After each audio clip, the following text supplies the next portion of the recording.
여러분 안녕하십니까? 토요일 아침에 시작된 인천의 쿠팡 물류센터 화재가 60시간 넘게 지난 지금까지 꺼지지 않고 있습니다. 전국의 소방력이 총동원됐지만 아직 큰 불길조차 잡지 못하고 있습니다. 오늘 8시 뉴스는 쿠팡 물류센터 화재 현장부터 가보겠습니다. 김규리 기자, 뒤쪽으로 상당히 많은 소방 차량들이 보이는데요. 지금 화재 진압 상황 어떻게 되고 있습니까? 네, 이곳 현장에선 희뿌연 연기와 매캐한 탄내가 여전히 무언가 계속 불타고 있다는 걸 알려주고 있습니다. 소방당국이 고가차 등 장비를 총동원해 불길이 잡히지 않고 있는 물류센터 6층과 7층에 계속해서 물을 뿌리고 있습니다. 어젯밤 건물 붕괴를 우려해 지역 주민들을 대피시킨 소방당국은 현재 아래층인 5층으로 불이 옮겨붙지 않도록 하는 작업에 주력하고 있습니다. 5층에 리튬 배터리를 쓰는 물류창고용 로봇 수백 대가 있어서인데요. 전체 로봇의 배터리 용량을 합치면 전기차 20대에 들어가는 양과 맞먹는 수준으로 보고 있습니다. 건물 전체로 연소가 급격하게 이루어지기 때문에 대원들이 내부에 진입하여 연소 확대를 저지하였습니다. 네, 근데 불이 난 지 사흘째인데 왜 이렇게 안 꺼지는 건가요? 쉽게 말하면 밖에서 아무리 물을 뿌려봤자 불길까지 닿지 않고 연기나 열기도 내부에서 빠지지 않기 때문입니다. 불이 시작된 6층은 한 층이지만 사실상 한 층이 아닌 이른바 메자닌 구조로 이루어져 있는데요. 층고가 높은 물류센터 특성을 이용해 한 층을 2-3개 층으로 나눠 물건을 효율적으로 쌓아둔 겁니다. 한 개 층으로만 쌓았다면 천장과 벌어진 틈으로 고압으로 분사된 소화액이 중앙까지 닿을 수 있겠지만 물건들이 가로막고 있는 겁니다. 이런 복잡한 구조 탓에 화재로 인한 연기와 열기 역시 쌓이기만 할 뿐 쉽게 빠져나오지 못해 소방대원들의 진입을 어렵게 하고 있습니다. 소방은 아직도 큰 불을 잡기까지는 상당한 시간이 걸릴 걸로 예상하고 있습니다. 지금까지 인천 쿠팡 물류센터 화재 현장에서 SBS 김규리입니다. 인천 쿠팡 물류센터는 건물이 붕괴될 우려가 있어 어젯밤 주변 상가와 공장에 대피령이 내려졌습니다. 임시 대피소에 모인 160여 명의 주민들은 연기와 분진 피해를 호소했습니다. 계속해서 이세연 기자입니다. 어젯밤 11시를 기해 주민 대피령이 내려진 건 물류센터 주차타워 램프를 기준으로 반경 116m 구역입니다. 불이 더 커져 물류센터 건물 일부가 붕괴될 경우 그 파편이 반경 116m까지는 닿을 수 있다고 본 겁니다. 해당 구역 안엔 카페와 반도체 제조업체 등 상가와 공장 40여 곳이 있습니다. 램프 주변에는 이렇게 붕괴 위험을 감지했을 경우 경보음이 울리는 경보기 3대가 설치돼 있습니다. 대피령이 발령된 맞은편 상가들은 모두 문을 닫은 상태입니다. 화재 현장 근처 대기 측정소에선 발암물질로 분류되는 벤젠 농도가 평상시보다 2.5배 높은 수준으로 측정되기도 했습니다. 이거는 매연 측정하는 거예요, 인천시에서. 서해구청에 맞춰서 200개, 187세대인데 200개. 대피령이 내려진 어젯밤 인근 주민 88세대 160여 명이 인근 초등학교 2곳에 마련된 대피소를 찾았는데 특히 연기와 분진 피해를 호소했습니다. 지금 병원 갔다 왔어요. 약 치고 이비인후과 갔다가 약 먹고 그랬어요. 목이 따가워요, 특히. 증상이 좀 아프고. 초등학교 체육관에 30여 개의 텐트가 들어섰고 지자체에서는 급하게 컵라면 이불 같은 구호물품을 제공했습니다. 대피소에서 하룻밤을 보낸 주민들은 언제 집으로 돌아갈 수 있을지 불안하기만 합니다. 근데 불이 좀 약간 잡히는 것 같더라고. 그래서 연기도 좀 맑은 연기 나고 좀 괜찮을 것 같았더니 또 아침에 또 갑자기 또 막 이렇게 타가지고. 탁탁 이게 터지는 소리가 나는데 진짜 공포스러웠어요. 혹시 번지금. 인천 서해구도 연기와 유해가스를 우려해 인근 어린이집과 학교에 휴원과 휴교를 권고했습니다. 오늘 어린이집 12곳이 휴원을 결정했고 초등학교 한 곳은 방학을 하루 앞두고 일찍 문을 닫았습니다. SBS 이세연입니다. 5년 전 소방관 한 명이 숨졌던 경기도 이천의 쿠팡 물류센터 화재 때도 불길은 엿새가 지나서야 겨우 잡히면서 피해가 상당했습니다. 내부의 물건들을 층층이 쌓는 구조가 화재에 취약하다는 지적이 사고 때마다 나왔지만 달라진 건 없었습니다. 재희원 기자의 보도입니다. 재작년 6월 인천에 있는 쿠팡의 또 다른 물류센터 내부를 촬영한 영상입니다. 켜켜이 쌓인 물건들 사이로 노란색 계단이 보이고 이 계단을 따라 올라가면 쿠팡 직원들이 메자닌 층이라고 부르는 복층 공간이 나옵니다. 같은 면적에 더 많은 물건을 보관하도록 공간 활용도를 극대화한 구조지만 화재에 취약할 수밖에 없습니다. 거기에 근무할 때 좀 전기 이게 뭐 탄냄새 이런 게 가끔씩 났거든요. 관리자한테 이거 뭐 탄냄새 아니냐? 그러니까 내가 뭐 별일 아니에요. 현장 근무자들은 선반이 빼곡히 들어선 데다 통로 폭도 1.3m에 불과해 일용직 근무자들은 헤매기 쉬운 구조라며 불이 나면 대응이 어려운 구조라고 말했습니다. 미로 같은 구조입니다. 오래 일한 노동자들도 비상구, 탈출구라면 이런 것들을 파악할 수밖에 없는 곳인데 이번에 불이 난 인천 물류센터도 비슷한 구조라 화재 위험성이 클 수밖에 없다는 게 현장 근로자들의 일관된 주장입니다. 화재 위험성은 많죠. 선풍기가 24시간 계속 돌아가니까 작년째 지금 근무를 하고 있는데 지금까지 개선된 거는 뭐 딱히 없는 것 같아가지고 5년 전 자동화 설비와 메자닌층 설치를 이유로 건축법상 방화구획 완화 규정이 적용됐던 경기도 이천 쿠팡 덕평 물류센터 화재 당시에도 물품 1,600만여 개가 불쏘시개 역할을 하면서 불은 건물 전체를 다 태우고 136시간 만에 꺼지면서 소방대원 1명이 숨지고 3천억 원 넘는 피해가 발생했습니다. 비슷한 참사가 반복된 데 대한 비판이 커지는 가운데 쿠팡은 5년 전 화재 이후 인천 물류센터에 어떤 안전설비를 보강했는지 등을 묻는 SBS 질문에 아무런 답변을 하지 않았습니다. SBS 재희원입니다. 이런 대형 화재는 쿠팡만의 문제는 아닙니다. 배송 경쟁이 치열해지면서 물류센터들은 더 크고 복잡해졌습니다. 그런데 덩치만 커졌을 뿐 화재에는 더 취약해지고 있습니다. 백운 기자가 취재했습니다. 전국에 등록된 물류 창고는 모두 5,949곳입니다. 이 중 항만, 냉동 창고 등을 빼고 연면적 10,000제곱미터 이상 대형 창고는 745곳으로 매년 증가하고 있습니다. 쿠팡도 지난 2024년부터 3조 원을 투입해 전국 9개 지역에 물류 창고를 추가로 짓고 있습니다. 대형 물류 창고는 가연성 포장재와 상품이 겹겹이 쌓인 데다 자동화로 각종 전기 설비는 늘어 대형 화재 위험이 큽니다. 불이 났을 때 탈 수 있는 물건들이 더 많다라는 거기 때문에 초기에 실패했을 경우에 확산 가능성 또 대형화될 수 있는 가능성이 높고 상품을 많이 보관하기 위해 선반을 여러 층 쌓은 랙 구조는 진화를 어렵게 합니다. 정부는 지난 2024년부터 랙 구조 창고에는 선반 높이 3m마다 일반형보다 방수량이 많은 라지드롭형 스프링클러를 설치하도록 기준을 강화했습니다.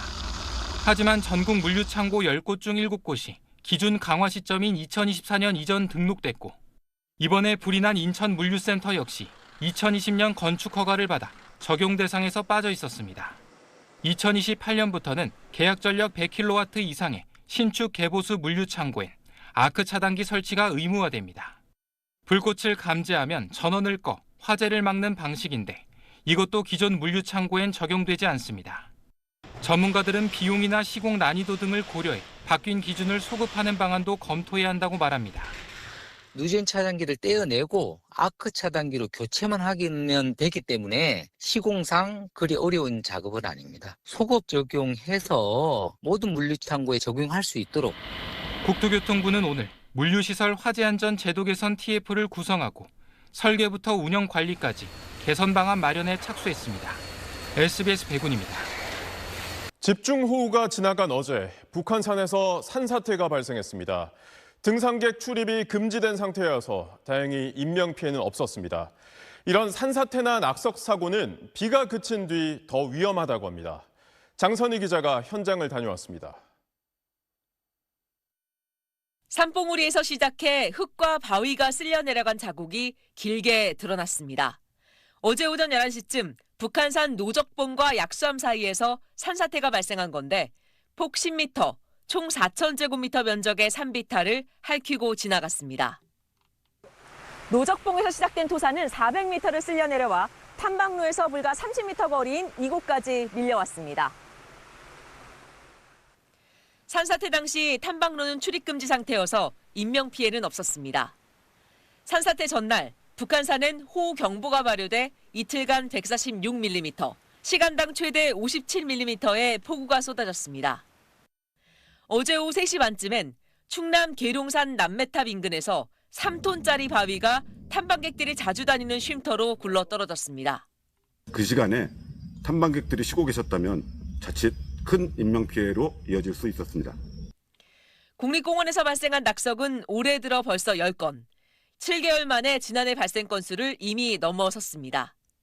북한산 산사태도 계룡산 낙석도 모두 큰 비가 지나간 뒤에 일어났습니다. 여름철 우기에는 안반 및 토사가 굉장히 약해져 있습니다. 비가 많이 올 때도 위험하지만은 비가 그친 후에도 며칠간은 집안 속에서 물을 머금고 있기 때문에 산사태나 낙석의 위험이 굉장히 많으니까. 중국 연구진이 신장 지역 산사태를 분석한 결과에서도 비가 그친 뒤 12시간에서 24시간 사이가 가장 위험한 것으로 나타났습니다.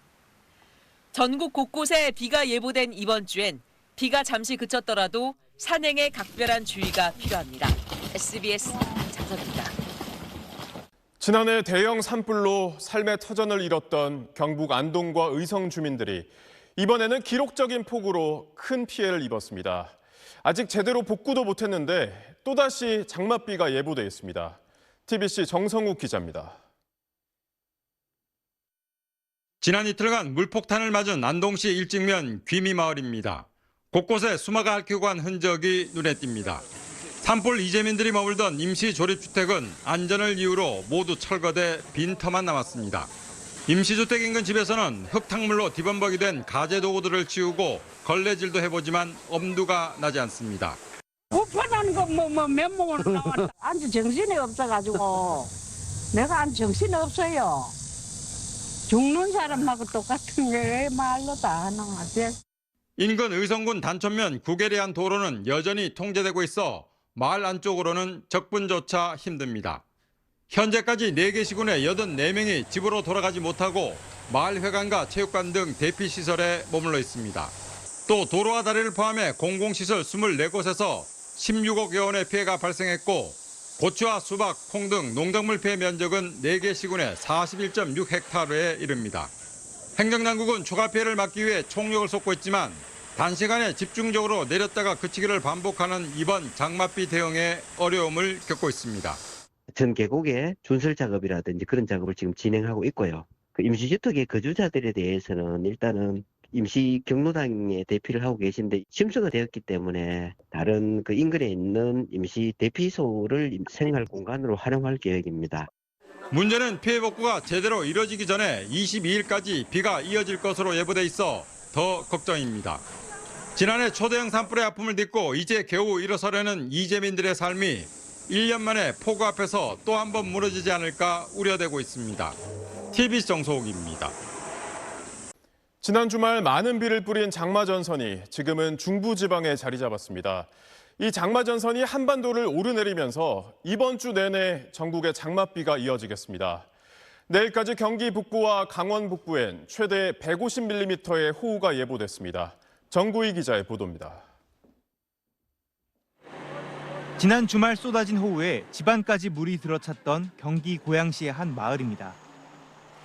잔뜩 젖은 매트리스와 방석, 책상 등 각종 가재 도구들이 쓸 수 없게 됐습니다. 밤사이 또 많은 비가 온다는 소식에 양수기를 설치해보지만 불안한 마음은 가시지 않습니다.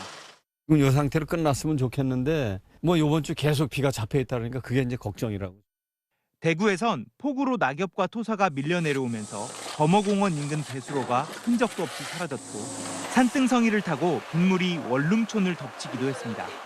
오늘 경북과 중부에 비를 내린 비구름이 현재는 북상에 있습니다. 위성에서 남쪽의 북태평양 고기압과 북서쪽의 찬 공기가 충돌하는 지점에 사선으로 길게 뻗은 장마전선이 발달하고 있는 게 확인되는데 수도권과 강원도 일대에 자리 잡으며 오늘 밤부터 내일까지 중부지방에 많은 비를 내릴 전망입니다. 내일까지 수도권과 강원도에 30에서 100mm, 충청에 30에서 80mm, 호남과 영남에는 5에서 60mm의 비가 예상됩니다. 구름대의 압축 정도가 큰 경기 북부와 강원 북부를 중심으로는 150mm 이상의 강하고 많은 비가 내리는 곳이 있겠습니다. 지난주만 해도 북태평양 고기압이 북한까지 확장했다가 태풍이 남긴 수증기 때문에 다시 남쪽으로 밀려나면서 폭우와 폭염이 반복됐습니다. 하지만 이번 주에는 북태평양 고기압이 남해안 일대와 영남권 일대를 오르내리며 고기압 가장자리인 우리나라 전역에 계속해서 비가 내릴 전망입니다. SBS 정구희입니다. AI 투자 회의론이 지속되는 가운데 오늘 코스피가 또다시 급락하며 6,500선까지 밀렸습니다. 이번엔 중국 스타트업이 개발한 고성능 인공지능 모델 키미 K3로 인해 반도체 수요가 줄어들 수 있다는 우려가 나왔습니다. 이태권 기자입니다. 올해 38번째 사이드카 발동과 함께 코스피는 4.4% 급락한 6,516으로 거래를 마쳤습니다. 지수가 석 달 전 수준으로 돌아간 겁니다. 하락장을 주도한 건 제헌절 연휴 기간 미국 증시를 덮친 반도체 고점 우려였습니다.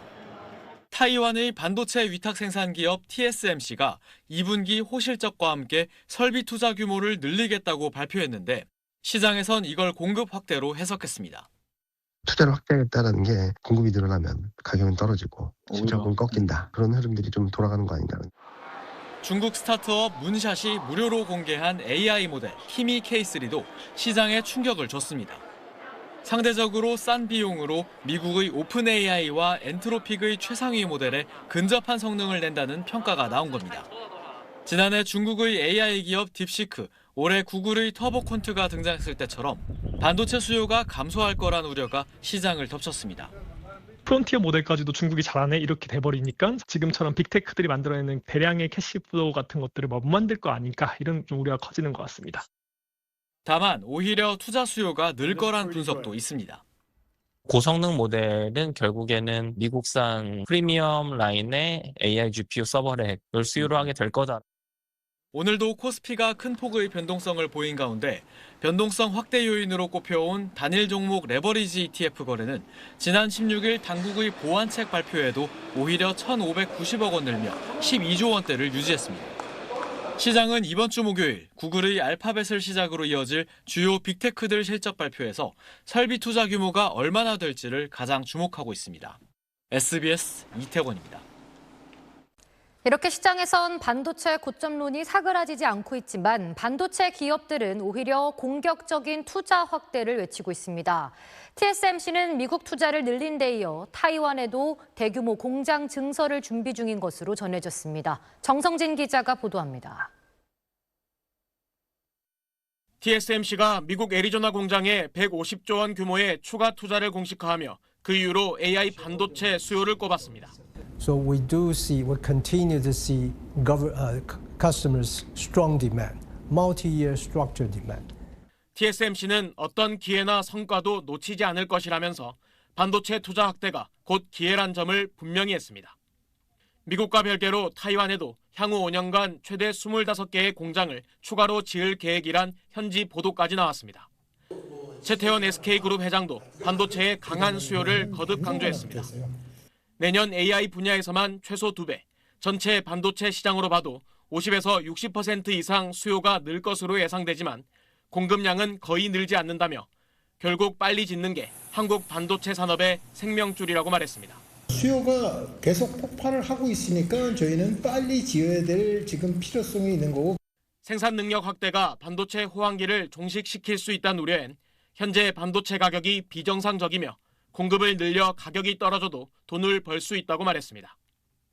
앞으로 이어질 수요를 선점하고 공급 경쟁에서 뒤처지지 않기 위해 글로벌 반도체 기업들은 경쟁적으로 투자를 확대하고 있습니다.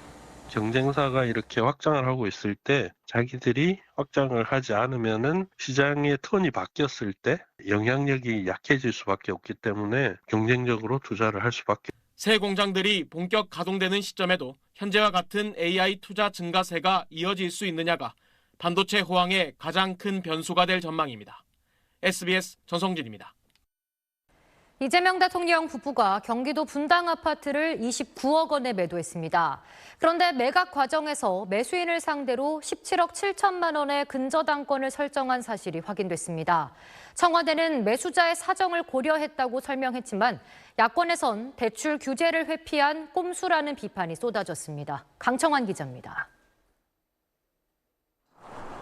이재명 대통령과 부인 김혜경 여사가 공동으로 소유했던 경기도 성남시 순회동의 전용 면적 164제곱미터 아파트. 지난 14일 29억 원의 매도가 완료됐습니다. 등기부등본입니다. 매수인은 김모 씨와 조모 씨. 이 아파트에는 지난 16일부터 근저당권 17억 7천만 원이 설정돼 있습니다. 근저당권자는 집을 판 이 대통령 부부이고 채무자는 집을 산 김 씨와 조 씨입니다. 이 대통령 부부가 집값 29억 원 중 17억 7천만 원을 나중에 받기로 하고 매수인에게 등기상 소유권을 먼저 넘기는 대신 집을 담보로 잡은 걸로 보입니다. 청와대는 근저당권 설정 등 등기상 내용은 매수자의 사정에 의한 거라고 설명했는데 매수자가 현재 사는 집이 아직 안 팔려 매매 잔금을 마련하지 못해서 오는 10월 말까지 잔금을 다 치르는 조건으로 이 대통령 부부가 근저당권을 설정해 준 걸로 알려졌습니다. 매도인이 근저당권을 설정해주면서 집을 파는 방식은 매수인에 대한 금융권의 대출 문턱이 높을 때 활용되기도 합니다. 현재는 정부의 부동산 대출 규제 정책에 따라서 25억 원 초과주택은 최대 2억 원까지만 주택담보대출이 가능한 상황입니다. 이 대통령 부부가 소유했던 아파트가 이달 말 재건축 사업시행자 지정 고시를 앞두면서 등기가 늦어질 경우 매수자가 재건축 조합원의 지위를 승계받지 못할 수 있기 때문에 근저당을 통해 거래를 서두른 걸로도 전해졌습니다. 국민의힘은 서민대출은 묶어두고 자기 집 할 땐 대출 규제를 피해 거액을 빌려주는 꼼수 거래를 했다며 국민이 하면 투기고 대통령이 하면 정상적 거래냐고 날을 세웠습니다. SBS 강청환입니다. 달리는 택시 안에서 술에 취한 승객이 기사에게 주먹을 날리는 일이 또 발생했습니다. 이런 사건은 끊이질 않고 있지만 택시 기사를 보호할 관련 법안은 수년째 국회 문턱을 못 넘고 있습니다. 배성재 기자의 단독 보도입니다. 지난 7일 밤 자정 무렵 한 남성이 택시에 올라타더니 술에 취한 듯 누워가다시피 합니다. 5분 뒤 벌떡 일어난 남성이 갑자기 주먹으로 조수석을 내리칩니다. 택시기사 A씨가 만류해보지만 오히려 앞좌석으로 몸을 내밀며 행패를 부리기 시작합니다. A씨를 향해 팔을 뻗고 목을 조르더니 욕설과 함께 폭행이 시작됩니다. 똑바로 운전해, 이 새끼야. 모두 시속 60km 이상으로 달리던 중 벌어진 일입니다. 갑자기 차 문을 여는 등 위험천만한 행패는 A씨 신고로 경찰이 출동하기까지 20분 동안 계속됐습니다. 22년 동안 택시를 몰아온 A씨는 전치 2주 부상을 입었고 열흘간 운전대를 잡지 못했습니다. 참 인생의 회의도 느껴지고 참 택시 오래 했는데 이걸 택시를 더 해야 되냐 말아야 되냐 이런 생각까지 들어가고. 경찰은 40대 남성 승객을 지난 15일 특정범죄 가중처벌법상 운전자 폭행 혐의로 검찰에 송치했습니다. 운전자 폭행 범죄 10건 중 4건이 택시에서 벌어질 만큼 택시 기사는 잦은 폭행에 노출되어 있습니다. 늦은 밤 술 취한 승객들이 대부분인데 지난달 14일 서울에선 기사 얼굴을 수차례 때린 걸로 모자라 택시를 빼앗아 도망치다가 지나가던 한 배달기사의 추격 끝에 붙잡힌 일도 있었습니다. 택시 기사에 대한 위해뿐만이 아니고 주변에 교통사고로 인한 다수의 인명 피해가 발생할 수 있기 때문에 분명히 대안을 마련할 필요가 있다고. 버스는 2005년부터 운전자 보호 격벽이 의무화됐지만 택시에 마련하는 내용의 법안은 2018년부터 국회에서 계속 발의만 될 뿐 한 번도 상임위 문턱도 넘지 못했습니다. SBS 배성재입니다. 경찰 특별수사단이 오늘 교도소에 수감 중인 장윤기를 직접 만나 조사했습니다. 아버지가 현직 경찰 간부라는 이유로 수사 과정에서 특혜를 받았는지 등을 집중 조사했습니다. 역시 경찰 간부인 장윤기의 큰아버지도 소환됐습니다. 임지연 기자의 단독 보도입니다. 경찰청 특별수사단이 오늘 오후 광주교도소에 수감 중인 장윤기를 접견했습니다. 특수단 출범 이후 처음으로 장윤기에 대한 직접 조사에 나선 겁니다. 특수단은 장윤기를 상대로 광주 광산경찰서의 초동수사 과정에 특혜를 받은 적이 있었는지 등을 추궁했습니다. 당시 광산서 수사팀은 장윤기가 현직 경찰 간부인 아버지와 10여 차례 통화할 수 있도록 편의를 봐준 것으로 드러났습니다. 장윤기 아버지는 수사팀을 통해 당일 면회가 가능한지 등 수사 일정도 미리 파악한 걸로 조사됐습니다. 특수단은 장윤기 가족과 수사팀의 유착 의혹을 확인하기 위해 장윤기 큰아버지인 현직 경찰 장모 경감도 참고인 신분으로 불러 조사했습니다. 장 경감은 조사 과정에서 광산서 수사팀원들을 전혀 알지 못한다는 취지로 답변한 것으로 알려졌습니다. 내일 오전엔 장윤기 사건 수사를 지휘했던 당시 광산서 형사과장 박모경정의 구속 전 피의자 신문이 열립니다. 박 경정은 장윤기를 강간살인죄가 아닌 일반 살인죄로 송치하는 과정에서 부당한 영향력을 행사한 혐의를 받고 있습니다. 박 경정 측은 초동 수사 당시 장윤기의 살인에 성범죄 목적 가능성이 있다고 검토했다며 다만 제한된 구속 시한 안에 입증하기 어려워 일반 살인죄로 송치한다는 내용을 보고서에도 담았다고 강조했습니다. 경찰 특수단은 박경정의 상사인 당시 광산서장 김모 경무관에 대해 출국 금지를 신청했습니다. SBS 임지연입니다. 장윤기 사건으로 경찰 조직에 대한 국민들의 불신이 커지고 특히 지역 경찰들의 유착 의혹이 불거지면서 이재명 정부의 국정과제인 자치경찰제 확대에도 영향을 끼치고 있습니다. 이재명 대통령이 속도 조절을 주문한 것으로 저희 취재 결과 확인됐습니다. 강민우 기자가 단독 취재했습니다.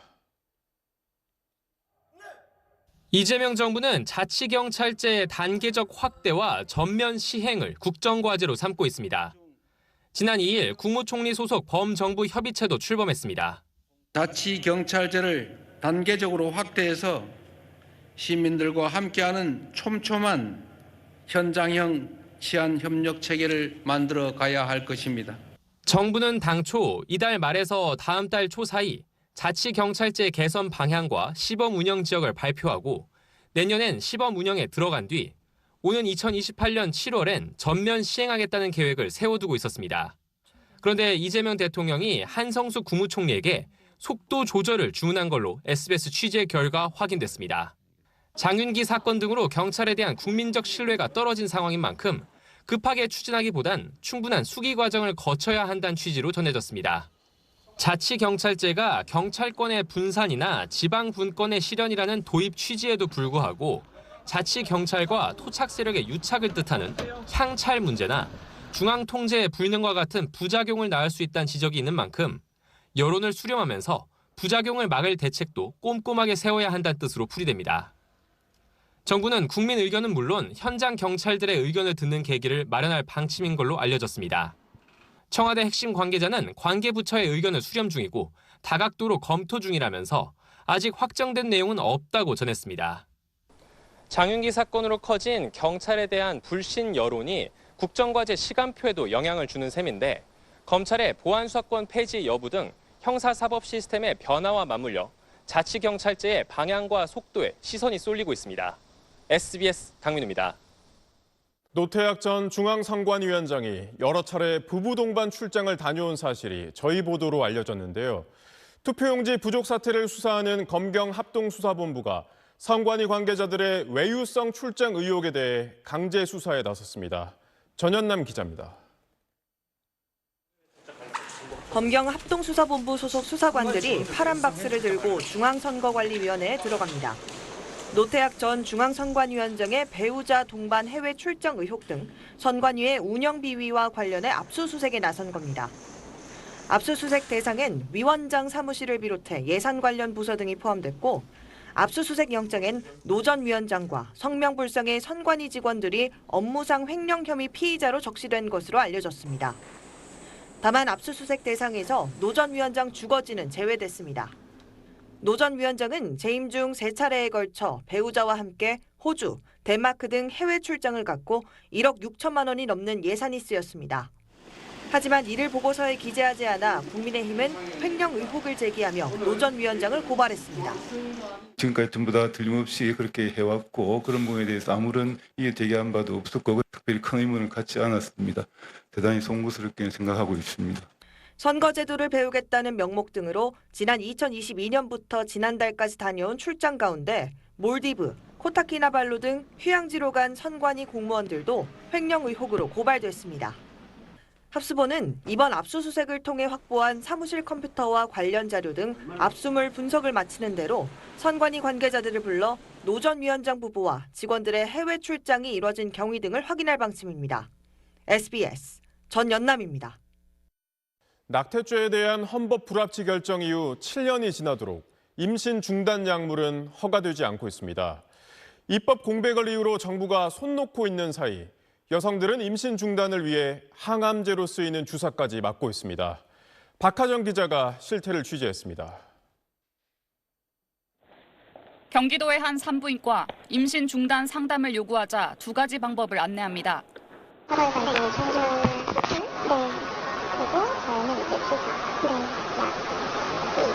주사로 하실 수 있는 건 아직 안 보여요. 주사가 뭐냐고 묻자 메토트렉세이트, 즉 MTX 주사란 답이 돌아왔습니다. 백혈병 등을 치료하기 위한 목적의 항암 주사로 자궁 외 임신처럼 산모가 위험할 수 있는 경우에 한해 약품 허가 목적 외로 처방돼 왔습니다. 85만 원이라고 생각하시면 되고요. 2번 주사 맞으시고 그리고 몸에 영양력이 확실히 떨어지고 조금 어쨌든 좋은 효과가 나시고요. 자궁 외 임신이 아닌데도 이 주사로 임신 중단을 해준다고 광고하는 산부인과도 있습니다. 자궁의 임신에만 하는 거라고 해서 그건 아니어도 가능한 거 맞나요? 네, 초기에는 수술 부담스러우신 분들은 많이 하긴 하세요. 앞서 식약처는 이 주사가 태아 기형이나 난소 기능 부전 등 이상 반응을 나타낼 수 있다고 경고한 바 있습니다. 그런데도 여성들이 이 주사를 선택지에 남겨놓는 가장 큰 이유는 미프진 같은 임신 중단 약물이 식약처 허가를 받지 못했기 때문입니다. 2019년 낙태죄 처벌에 대한 헌법 불합치 결정이 내려진 이후 식약처는 몇 주 이상부터 약을 통한 임신 중단이 가능한지 법 개정이 우선이라는 입장을 고수하고 있습니다. 그러는 사이 전 세계 101개 국가에서 허용된 임신 중단 약물을 우리나라 여성들은 의사 진단과 처방도 없이 정품 확인을 못한 채 음지에서 사서 복용하고 있거나 위험할 수 있는 항암 주사를 찾고 있는 겁니다. 법 밖에 방치하면서 사실 정부는 책임을 모면하겠지만 국민들은 위험에 빠지는 거죠.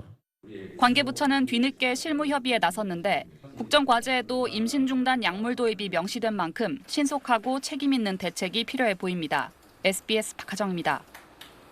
보복의 악순환에 빠진 미국과 이란의 군사적 충돌이 9일 연속 이어지고 있습니다. 전면전 우려가 고조되는 가운데 다시 외교적 해법을 찾으려는 움직임도 감지되고 있습니다. 유덕기 기자가 보도합니다. 현지 시간 지난 17일 요르단주 둔 미군 기지로 이란 미사일이 날아들고 강력한 폭발이 일어납니다. 미군 2명이 숨지고 1명이 실종됐는데 현지 시간 19일 실종자로 추정되는 시신 한 구가 추가로 수습됐습니다. 이라크에서도 이란에서 날아온 드론의 불발탄을 해체하다 미군 1명이 전사했습니다.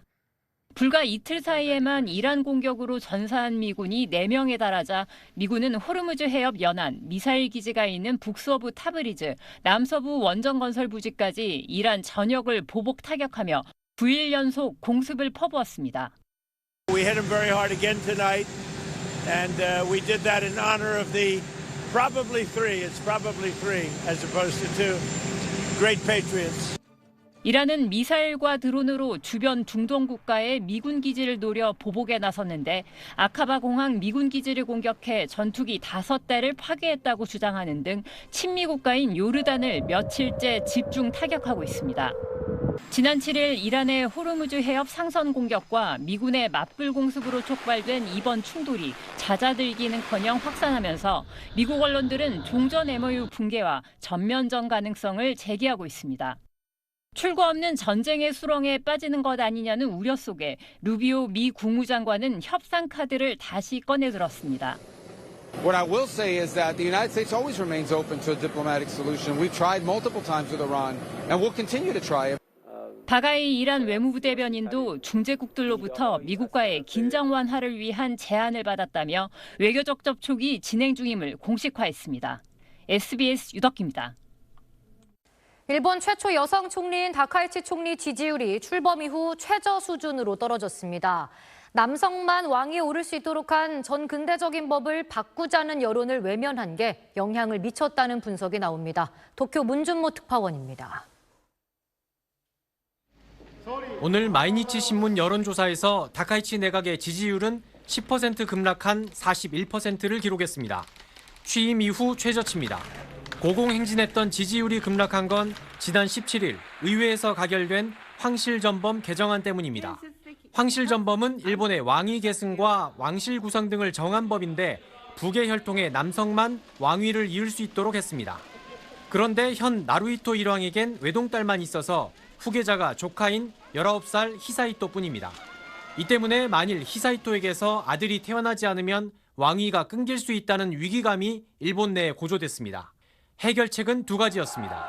나루히토 일왕의 외동딸인 아이코 공주 등 여성도 왕이 될 수 있게 하거나 2차 대전 직후 왕실 축소로 배제된 옛 왕족 중 남성을 양자로 들이는 겁니다. 여론은 여성도 왕이 될 수 있게 하자였습니다. 하지만 다카이치 내각은 보수 진영이 주장한 무려 36촌도 왕이 될 수 있는 옛 왕족 남성 입양을 택했습니다. 법안 통과 당일까지도 반발이 이어졌습니다. これ今からでも養子案は撤回するべきじゃないですか。国会の場において、衆参政副両議長の下で、しっかりと議論をしていただいて、これに従って進めたものでございます。 민생은 뒷전인 정권이라며 비판 집회도 잇따랐지만 개정안은 여당의 수적 우위로 강행 처리됐습니다. 房不足とか国民の生活が苦しくなっていることとかいろいろあるのになんでその皇室典範の改正とかそういう今それじゃないよ。 고물가 민생 위기에 일방적인 국정 운영, 여기에 첫 여성 총리가 여성 왕위 승계를 배제했다는 실망감까지 더해져 다카이치의 정치적 위기가 증폭되고 있습니다. 도쿄에서 SBS 문준모입니다. 서울 일부 중고등학교에서 학교폭력 상담 내용이나 조치 기록을 부실하게 관리해온 사실이 감사원 감사 결과 드러났습니다. 대학 입시에 영향을 줄 고교 학생부 기록을 여러 학생들에게 똑같이 적은 사례도 1000여 건이나 적발됐습니다. 김하영 기자가 보도합니다. 서울의 한 교육지원청에서 지난해 10월 열린 학교폭력 심의위. 고교생인 A 학생은 다른 학생 3명이 자신의 책상에 쓰레기를 버리는 등 학교폭력을 당했다고 호소했고 이를 신고하기 전 5차례나 교사의 상담을 받았습니다. 하지만 상담에서 밝힌 내용은 학폭으로 인정받지 못했습니다. 교사가 상담 내용을 기록하거나 보관하지 않으면서 학교폭력대책심의위원회, 즉 학폭위가 피해 확인을 못했다는 게 감사원의 판단입니다. 감사원이 서울 강남 서초와 강서 양천 교육지원청에서 심의된 학폭 인정 사례 155건을 표본 삼아 점검해보니 그중 92%인 143건은 상담 기록이 아예 없어 학폭위에 해당 자료가 제출되지 않았습니다. 학폭 기록의 최소 보관 기간인 2년도 제대로 안 지켜졌습니다. 기록이 없다는 거는 되게 황당하고 학교에 대한 신뢰가 무너질 것 같아요. 감사원은 학폭위에 상담 내용이 제출돼 피해 입증 자료로 활용되도록 상담을 기록하고 관리하는 방안을 마련하라고 서울시 교육감에게 통보했습니다. 다만 교원단체들은 현실성이 떨어진다는 입장입니다. 학부모님들이 각 피해를 선생님이 구분하는 것이 과연 정당한 거냐, 그리고 그 과정에서의 문제를 많이 제기를 하셔가지고 감사원은 또 2021년부터 2024년까지 서울 239개 고등학교 교원의 803명이 학생 수십 명의 학교생활 기록부의 세부 특기 사항을 똑같은 내용으로 중복 기재한 사례가 1,106건이나 확인됐다고 밝혔습니다. 전년도에 이미 쓴 문안을 다른 해에 재활용하거나 하루에 반 전체 학생에게 같은 내용의 종합 의견을 작성한 교사도 있었습니다. SBS 김하영입니다. 2차 종합특검의 수사기간을 늘리는 특검법 개정안이 법여권 주도로 오늘 국회 본회의에 상정됐습니다. 국민의힘은 야당 탄압용 특검이라고 반발하며 필리버스터에 돌입했습니다. 김보미 기자입니다. 오늘 오후 법여권 주도로 국회 본회의에 상정된 2차 종합특검법 개정안. 수사기간을 30일 더 늘리고 파견 공무원을 130명에서 150명으로 증원하는 내용 등이 포함됐습니다. 내란, 김건희, 최혜병 등 3대 특검의 미진한 부분을 수사한다는 목적으로 출범한 2차 종합특검은 지난 2월 출범 이후 이미 2차례 활동 기간을 늘렸고 오는 24일 종료될 예정이었습니다. 민주당은 내란의 핵심 인물들에 대한 특검 수사가 중요한 국면에 접어들고 있다며 기간 연장은 당연하다고 강조했습니다. 수사가 아직 한창 진행 중인 특검을 시간을 이유로 멈춰 세울 수는 없습니다. 국민의힘은 이재명 정부 출범 이후 400일 넘게 야당 탄압용 특검만 한다며 법안 처리에 반대하는 무제한 토론, 즉 필리버스터에 나섰습니다. 공안 정국의 연장이자 이재명 정권의 모순과 내로남불을 극명하게 보여주는 입법 폭거입니다. 첫 주자로 나선 윤상현 국민의힘 의원은 특검이 상설 정치 보복기관으로 전락했다고 주장했고 유독 특검을 정치 보복의 수단으로 악용하고 있다는 점을 단적으로 보여주고 있는 사례입니다. 반면 두 번째 주자로 나선 김한규 민주당 의원은 체포방해 혐의로 수사를 받는 국민의힘 의원들이 반대 토론을 하는 건 이해충돌이라고 맞받았습니다. 자당 의원들에 대한 수사를 막으려는 목적으로 종합특검 연장 반대를 하는 게 아닌가. 무제한 토론 24시간이 지난 내일 오후 범 여권 의원 180명 이상이 찬성하면 토론은 강제 종결되고 표결에 들어가게 됩니다. SBS 김봄입니다.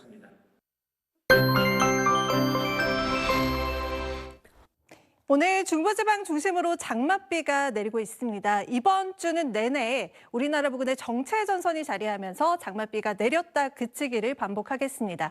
자, 오늘은 수도권 부근에 이렇게 북쪽의 찬 공기와 남쪽의 더운 공기가 충돌하면서 정체 전선이 만들어졌고요. 반면에 남쪽 지방은 고기압 가장자리를 따라 불어드는 덥고 습한 남서풍이 유입돼 밤낮으로 무더위가 이어지고 있습니다.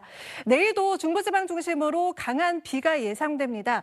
특히 새벽부터 오전 사이에 인천과 경기 북부에 시간당 최대 80mm, 서울과 경기 남부, 강원 북부에도 시간당 최대 50mm의 강한 비가 집중돼 주의하셔야겠는데요. 내일까지 인천과 경기 북부, 강원 북부에 많게는 150mm 이상, 그 밖에 수도권과 강원도, 충청권에도 최고 100mm 안팎의 많은 비가 내리겠습니다. 남부지방은 내일도 비가 소강 상태를 보일 때가 많겠습니다. 남부를 중심으로 오늘 폭염특보가 한 차례 더 확대 강화됐는데요. 오늘 밤 사이에도 제주와 남부를 중심으로는 최저기온이 25도를 웃도는 열대야가 예상되고요. 내일 남부지방 중심으로 낮 기온이 33도 안팎까지 오르겠습니다. 자, 모레까지는 수도권에 정체전선이 머물면서 중부를 중심으로 많은 비가 예상됩니다. 토요일까지는 전국적으로 장맛비가 내렸다 그치기를 반복하겠습니다. 날씨였습니다. 인천 쿠팡 물류센터 화재가 조금 전 초진됐습니다. 소방당국은 대응 단계를 유지하며 잔불 정리에 들어갔습니다. 8시 뉴스 마칩니다. 시청해주신 여러분 고맙습니다.